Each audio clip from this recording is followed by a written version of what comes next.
Good afternoon, ladies and gentlemen, and first my thanks to the India Foundation, in particular to Sri Ram Madhav and to Sri Shourya Doval, and also to the Isha Foundation of Sadhguru Jaggi Vasudev. I have been told that we had only about 1 hour for this session because of some post-lunch timetable obligations. So I have requested the speakers to limit their remarks to 10, 12 minutes in order to leave a little time for a discussion at the end.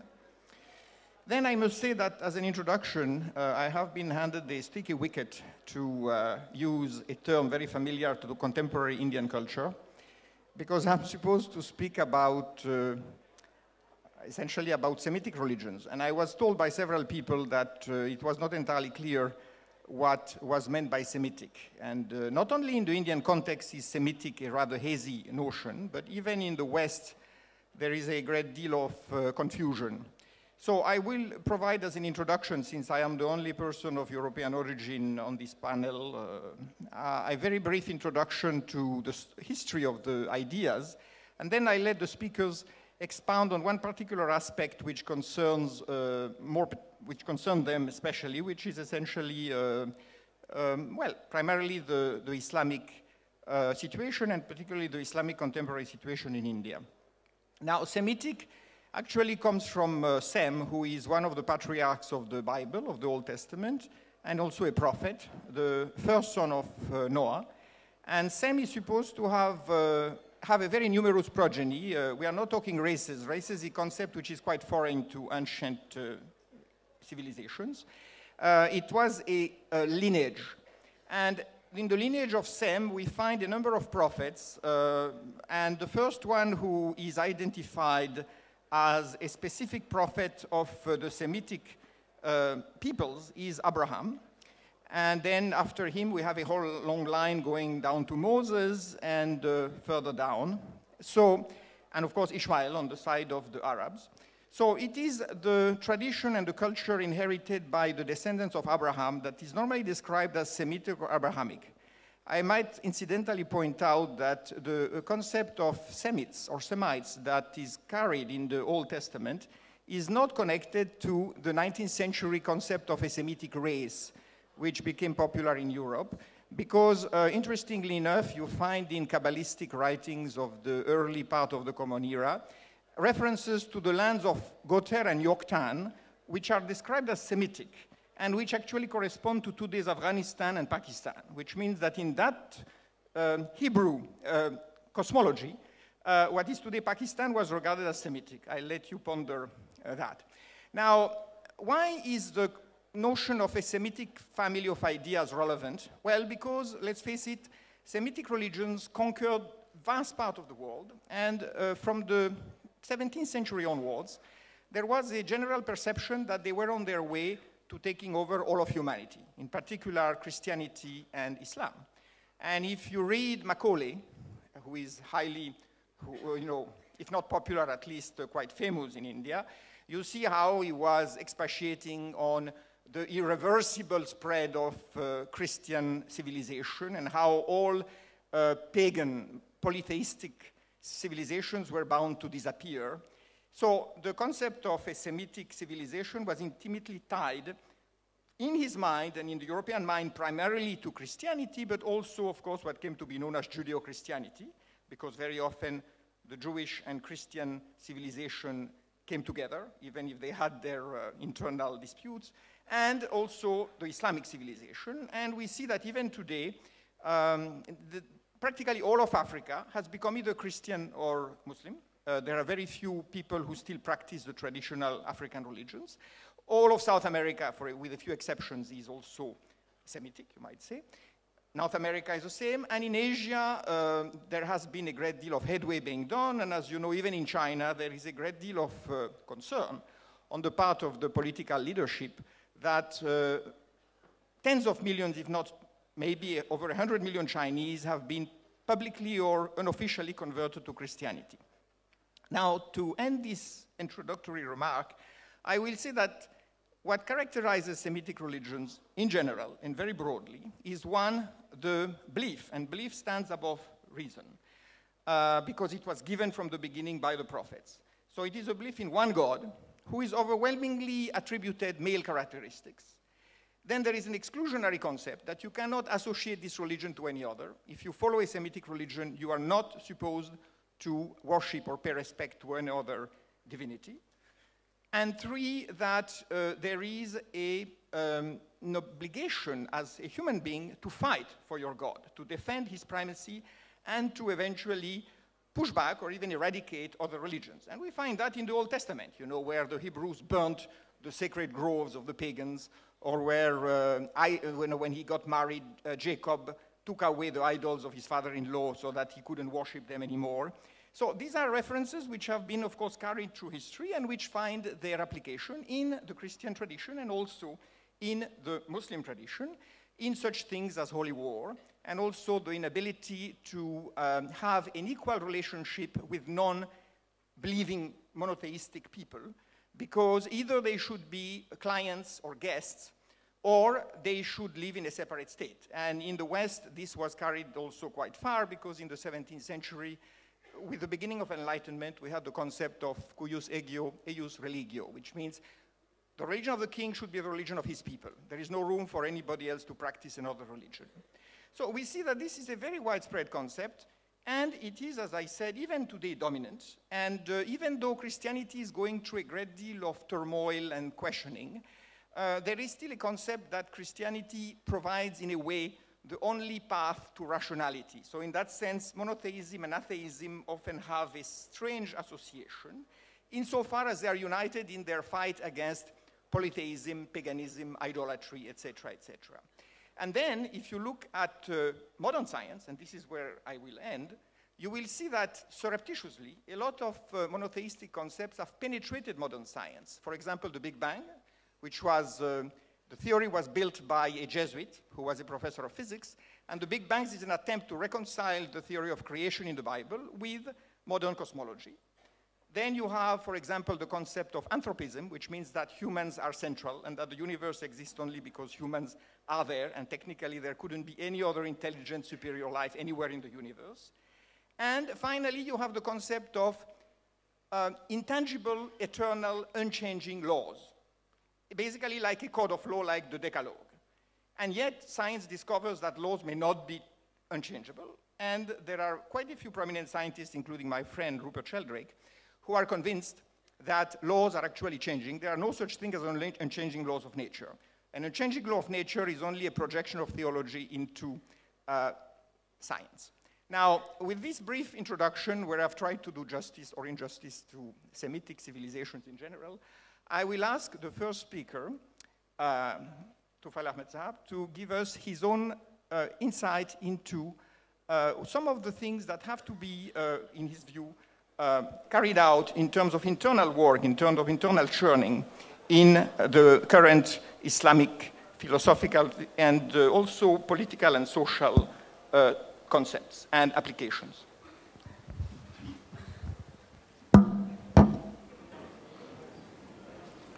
I'm not a speaker, which means please pay attention.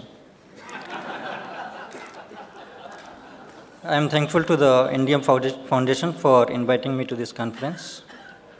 In Bihar, in Champaran, where Valmiki wrote Ramayana, I went to study at a madrasa. This afternoon, I am humbled to be in the company of some of the finest minds fighting for the defense of Indian civilization. Two questions are going through my mind at this time. We are being told that peaceful conversions to Islam are fine. For example, the Hindu girl converting to Islam to marry Imam Bukhari's son peacefully. So the first question is peaceful Islam compatible with the 21st century's ideas of liberty? The second question is, since the Quran and the Hadiths are not going to change, and I do not believe that's going to change in the next 1 century, is there a way to introduce change among Indian Muslims? Let me take the second point first. By 2050, India will have the largest Muslim population, approximately 311 million. The modern democratic Indian state must undertake some concrete steps now. One, under the Right to Education Act, all children, all Indian children between the ages of 6 and 14 must be in proper schools, which means not in madrasas, during the school hours of the day, 9 a.m. to 5 p.m. A proper school means what? It means students must achieve the same educational outcomes in mathematics and other material sciences which students from mainstream schools achieve. If a specific madrasa does not deliver these educational metrics, it must be banned as unconstitutional in violation of the Right to Education Act. Two, madrasas are a threat to liberty. They are counter-liberty movements. They are incompatible with the 21st century's ideas of liberty and human rights. Secular Hindus and Islamic scholars both defend madrasas in the name of religious freedom.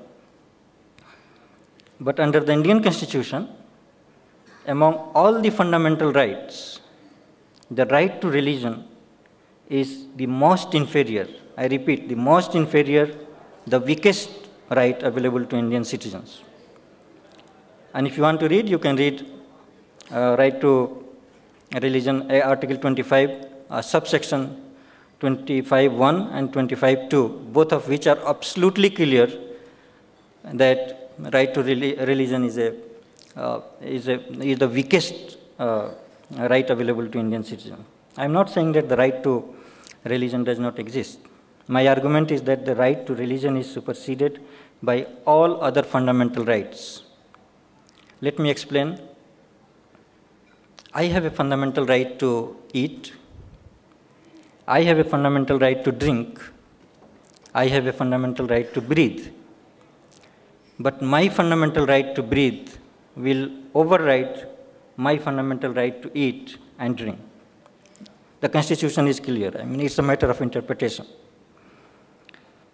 Also, the right to religion cannot be a fundamental right before 18 years of age.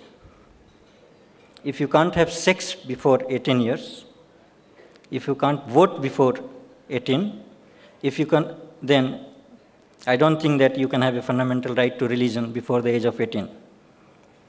Madrasas capture Muslim child's mind during the critical 6 to 14 years of age, and my mind this afternoon is devoted to thinking what can be done concretely about this.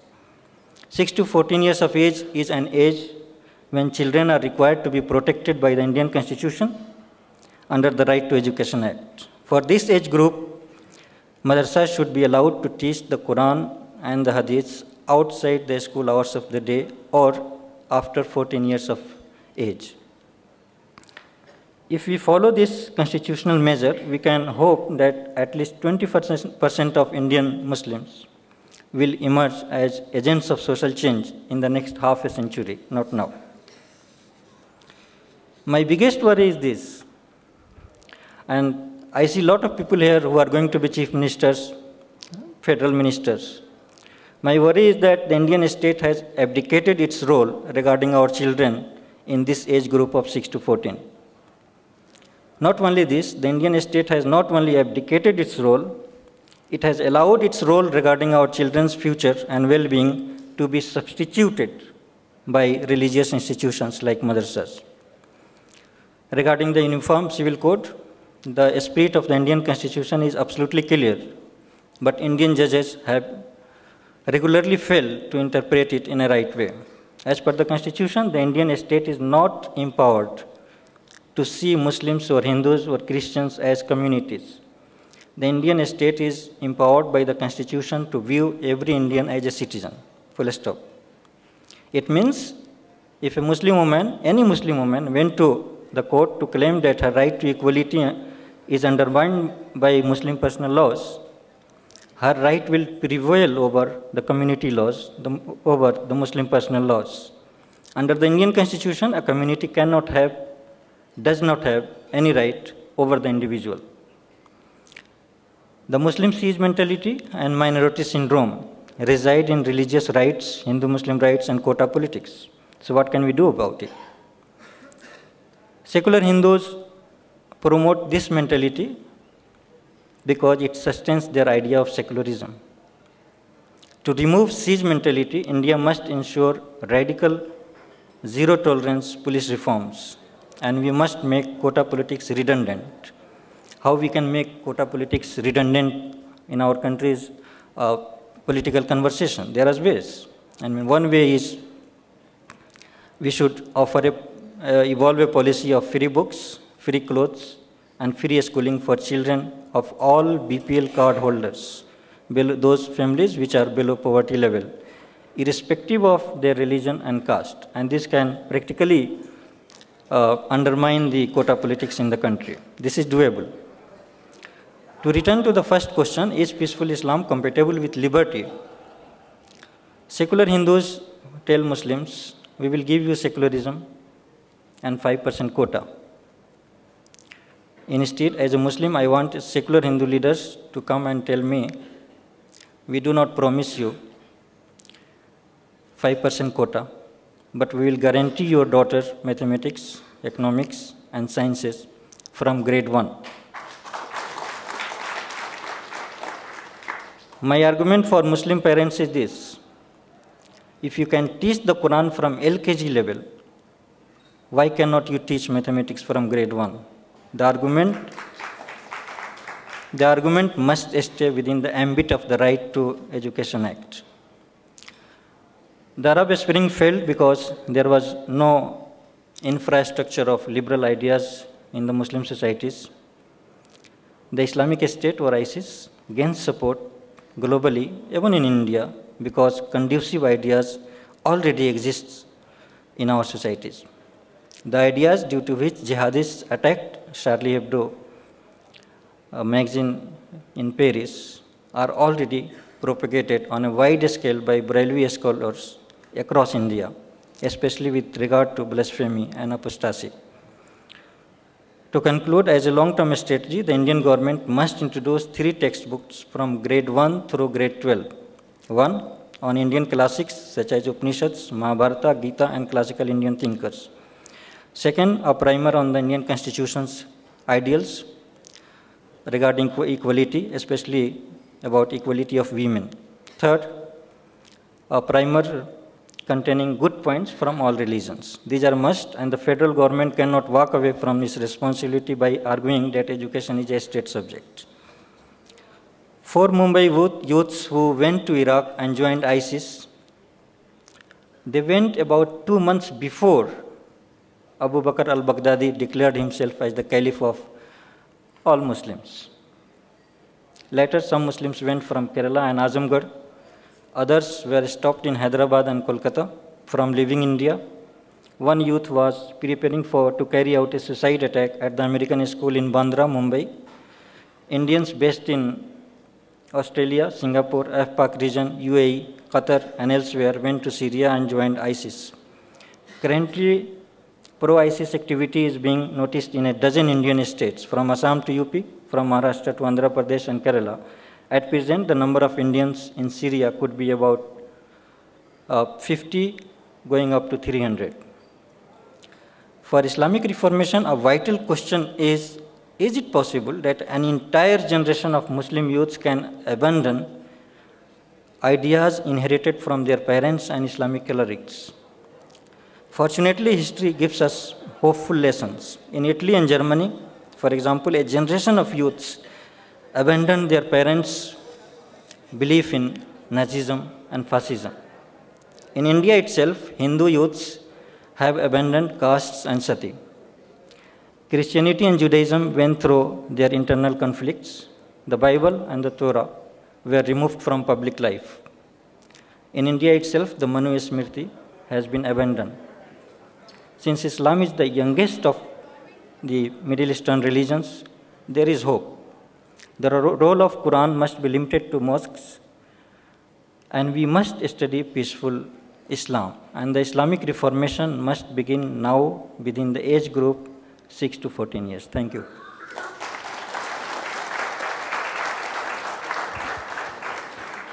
Thank you very much.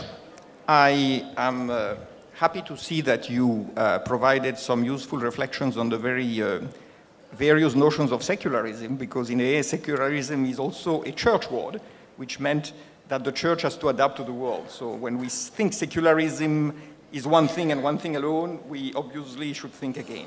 Now let me request Sri Kanchan Gupta to give us his views, which I believe have more to do with the political and state treatment of religious and minority matters.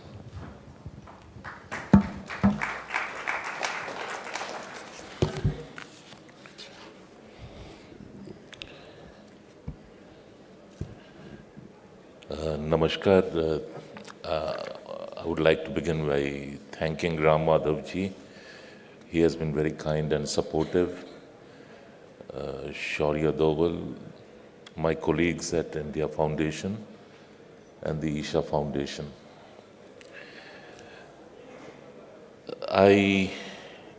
This subject by itself is quite intriguing, because it would intrinsically also include anti-Semitism, something which we have not known in India. And of the three Semitic faiths, we had Jews over here who lived very happily, very comfortably. Unfortunately, they left for the state of Israel. The other two faiths we have over here, Christians and Muslims, the record is uneven, but on the whole, I don't think there is any anti-Semitic impulse in Indian society.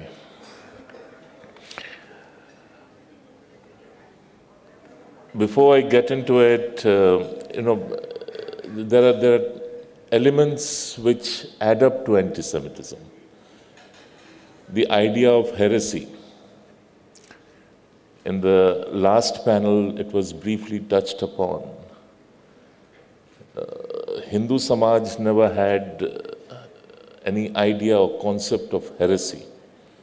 A heretic was as accommodated as a traditionalist or a conformist. The idea of heresy comes in with Islamic rule in the country, and then it gets codified when the British come in with their criminal procedure code. And what we have today is a legacy of British rule.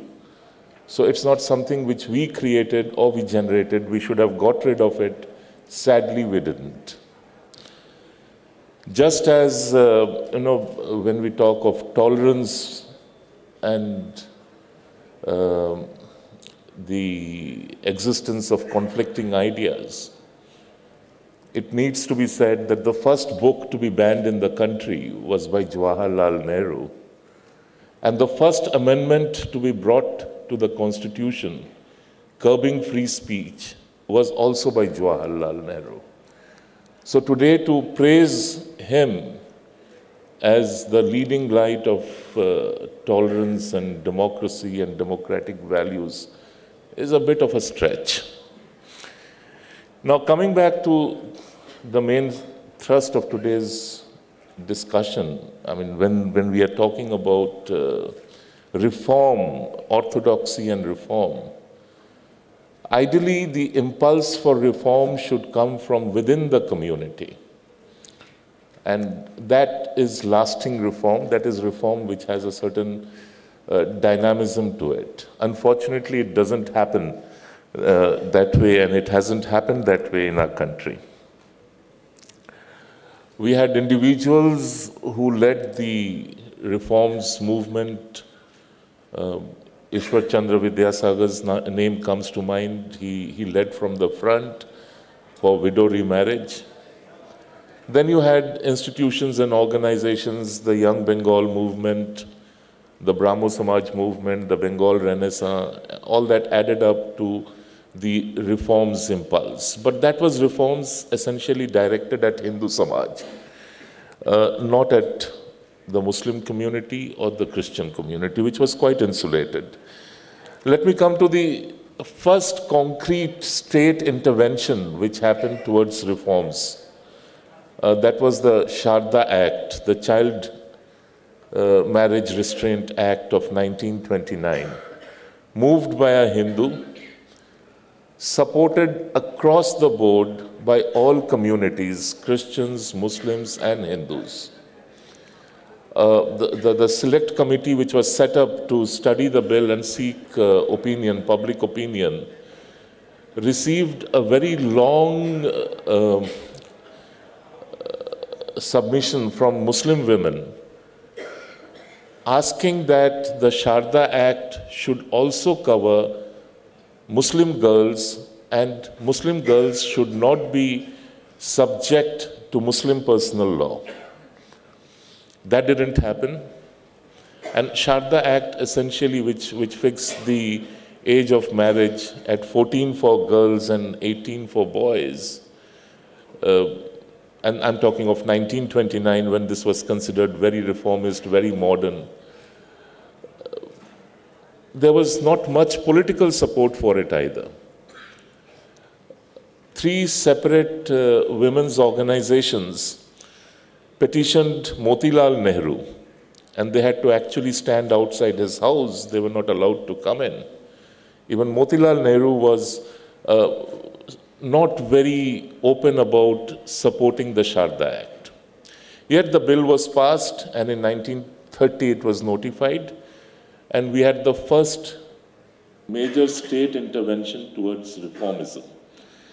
Now, if we cut from there to 1950s, when the Hindu code bills were adopted, again the purpose was that society takes a lot of time to change, the state must intervene and force change and force modernism.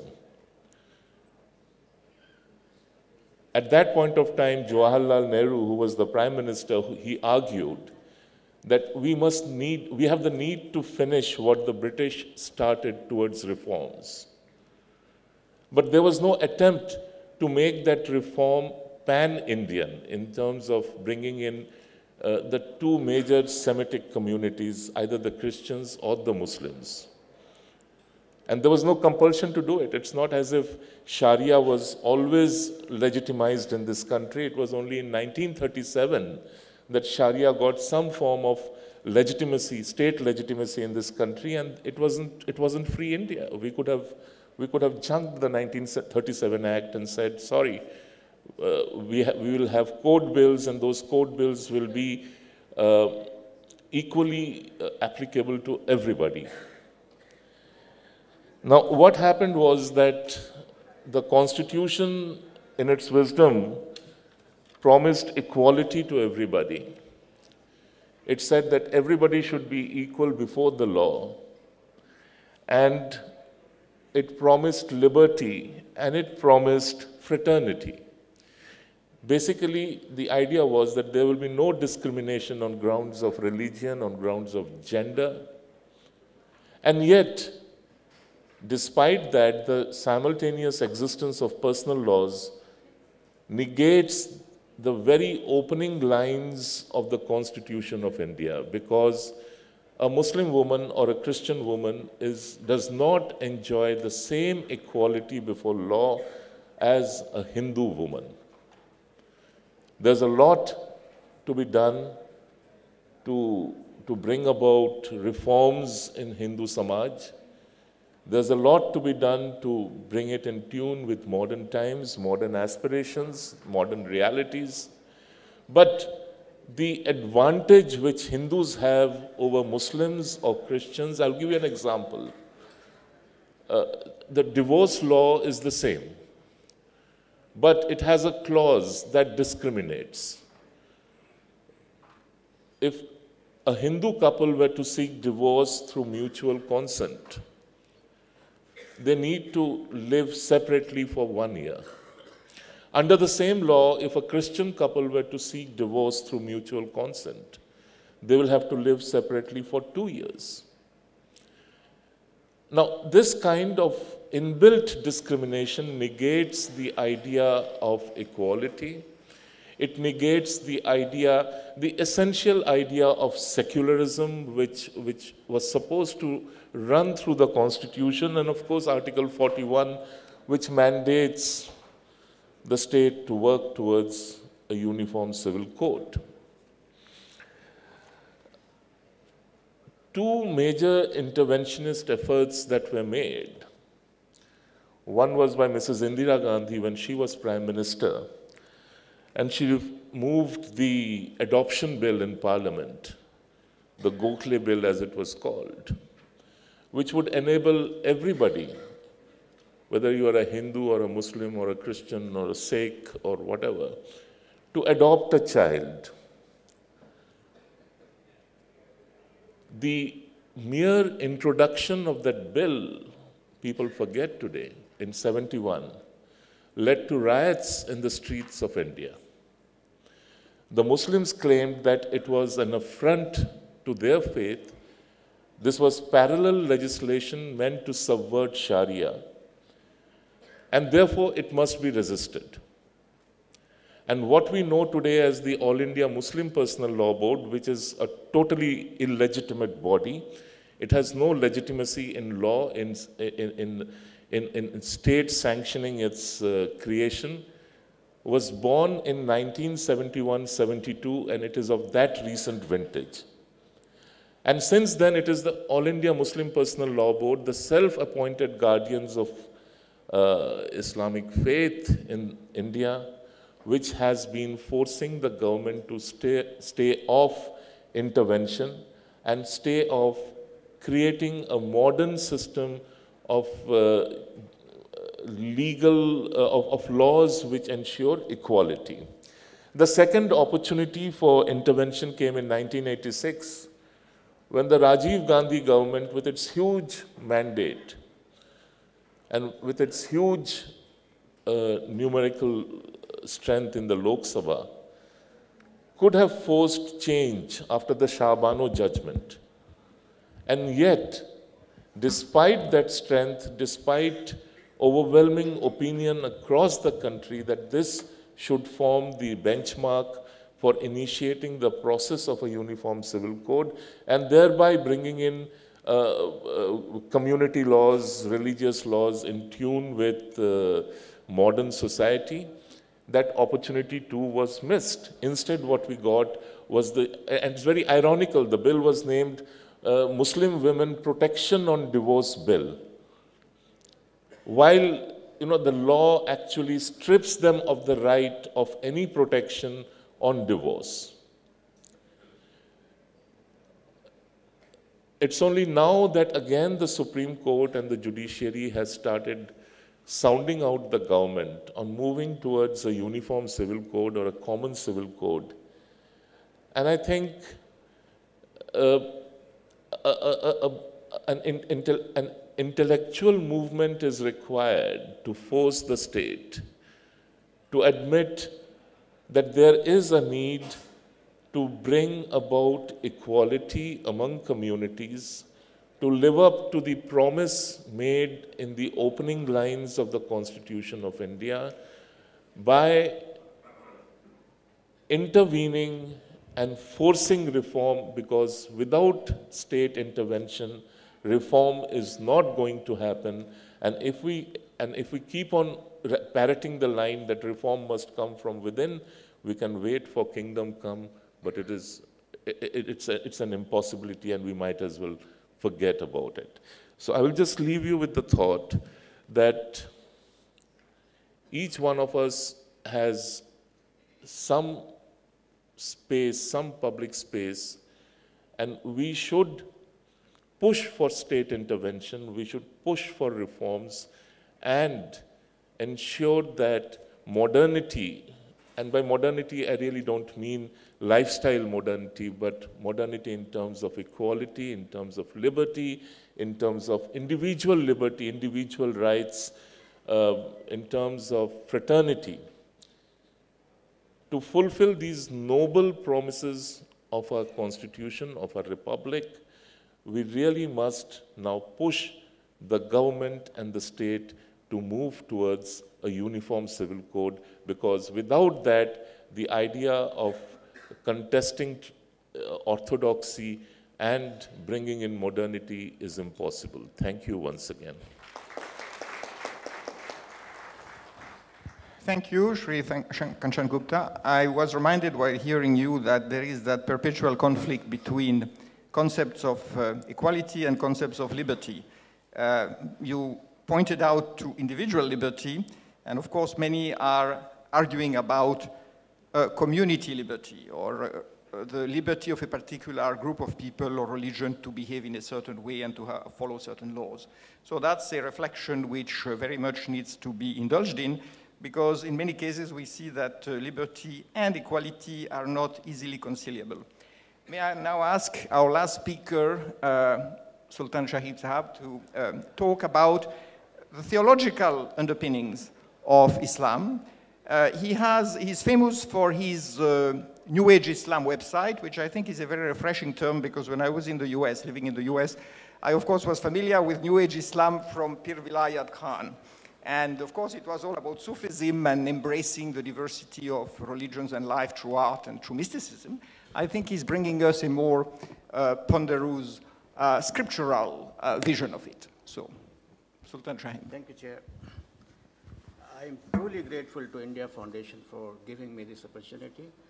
I'll confine myself, friends, to just a small aspect of Indian Islam, although the subject is very vast. What kind of reform does modernity demand from the orthodoxy? Essentially, it asks Muslims to come out of the insidious trap of supremacism, the dream of making Islam the sole religion of the world, ruling through an Islamic caliph. It demands that Muslims coexist with other religious communities and respect and learn from other religious cultures, other religions and cultures, grant equal rights to all citizens, practice gender equality and justice for all, follow the UN Human Rights Charter. Each one of these goals is supported by the foundational scripture of Islam, the Holy Quran, if only we were to go by the Quranic dictum of finding the best meaning of Quranic verses. This has been explained in chapter 39, verse 55, and many other places in Quran. And follow also the recent advice of His Holiness Pope Francis to find an adequate interpretation of the Quranic verses. Historically, Islam has produced a galaxy of thinkers, philosophers, mystics, theologians, exegetes, experts in hadith. Debates and discussions called Ilmul Kalam have been the norm rather than the exception in Islamic tradition, whether the rulers were intolerant tyrants or broad-minded liberals. Even the rationalist Mu'tazila flourished for a time during the 8th and 10th centuries. Many of the greatest Islamic thinkers spent years in prison, went to the gallows, but never flinched from exercising their right to free thinking and expression. It's only Salafi Wahhabi Islam that prohibits discussion and debates on religious issues. Saudi Arabia has been spending tens of billions of dollars to spread this rigid, desiccated, desert version of Islam called Puritan in the West. Islamism is a variation of this interpretation, which calls for spreading Islam by force. Jihadism is another offshoot that actually seeks to implement it with the force of arms and terrorism. Under Salafism's widespread impact, contemporary Indian Islam presents a rather dismal picture. There is an almost complete stagnation in conversation on issues of vital concern. At a time when Muslim societies around the world are producing armies of Islamist jihadi suicide bombers wherever required by motivated people, our ulama are almost completely silent.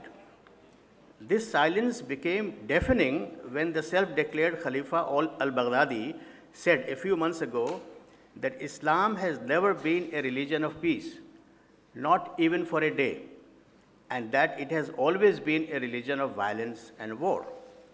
Not one alim, a scholar, protested or condemned it. The reason for the jihadi ideology's success in attracting Muslim youth is simple. For hundreds of years now, Muslim theologians have been engaged in creating a coherent theology of xenophobia and violence in order to expand the Islamic reach.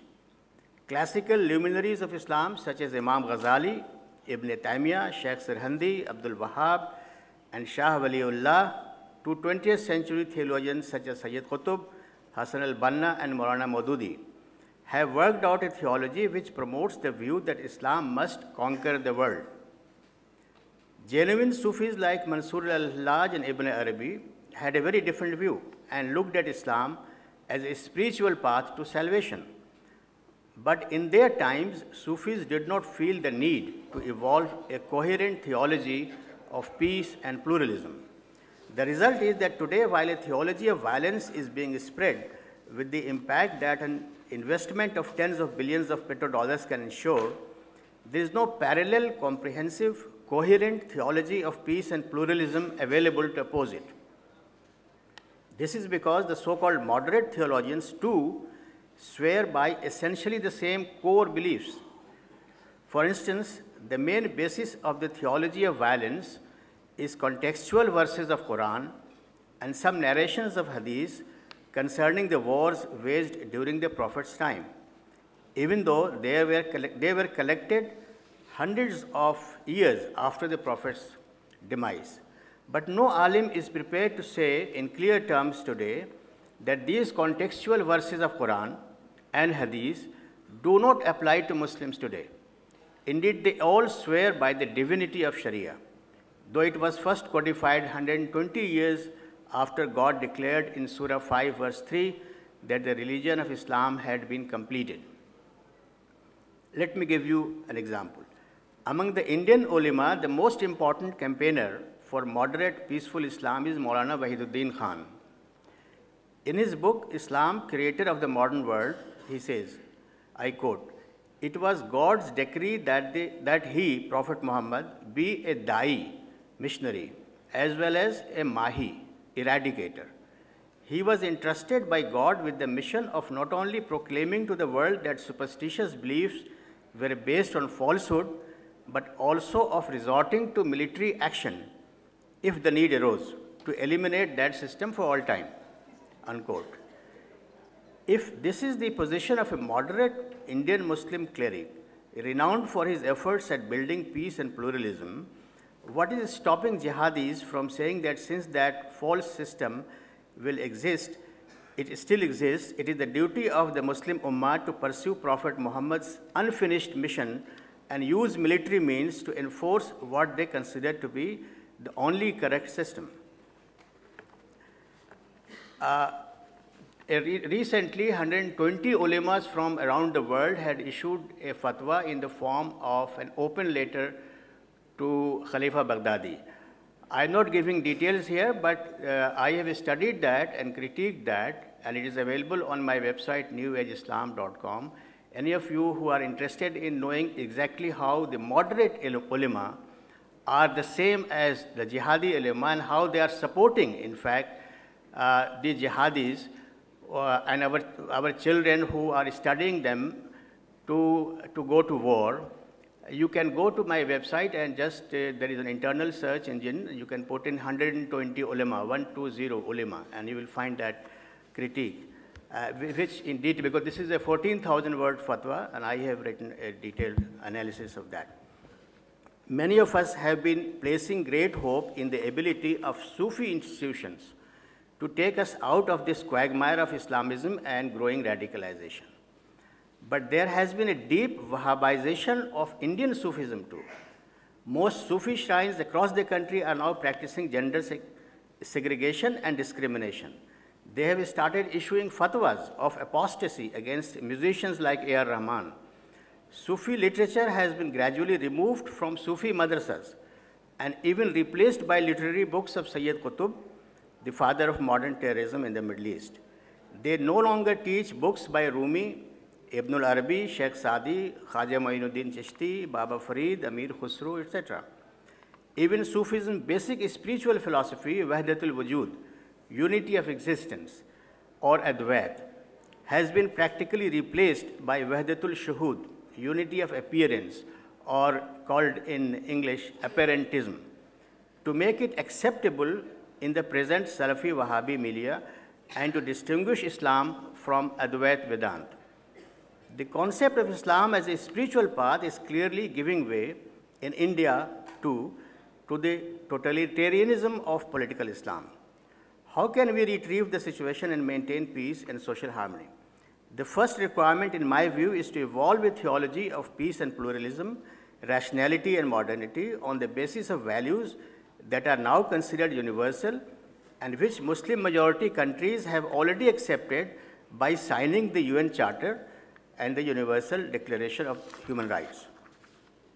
Muslims do have the resources to evolve this theology, both in terms of classical literature and contemporary scholarship. All that needs to be done is to mobilize these resources in a systematic, organized manner. While the evolution of this comprehensive and coherent theology will remain a continuing process, the already available essential elements of this theology should be brought to the Muslim masses. Since support for such a venture cannot be expected from clerics of any hue, popular acceptance of this theology should be gained through the use of media as well as genuine grassroots movements.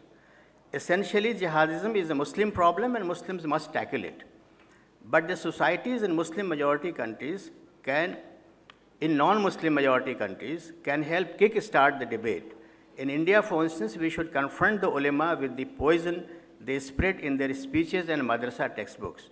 It must be understood that a madrasa graduate who has been brainwashed into believing, as most are, that life begins in the grave, is a ticking time bomb that should be diffused with the same urgency as other bombs are. A secular government should not allow anyone to spread the poison of intolerance and xenophobia either in mosques or in madrasas. Thank you. What you reminded us, among other things, Mr. Shaheen, is that mysticism has a great role to play, but it is not always effective in socio-political terms, because in Christianity, as in the other Semitic religions, it has generally been restricted to individual messages, and therefore it has not always percolated down to social and political affairs.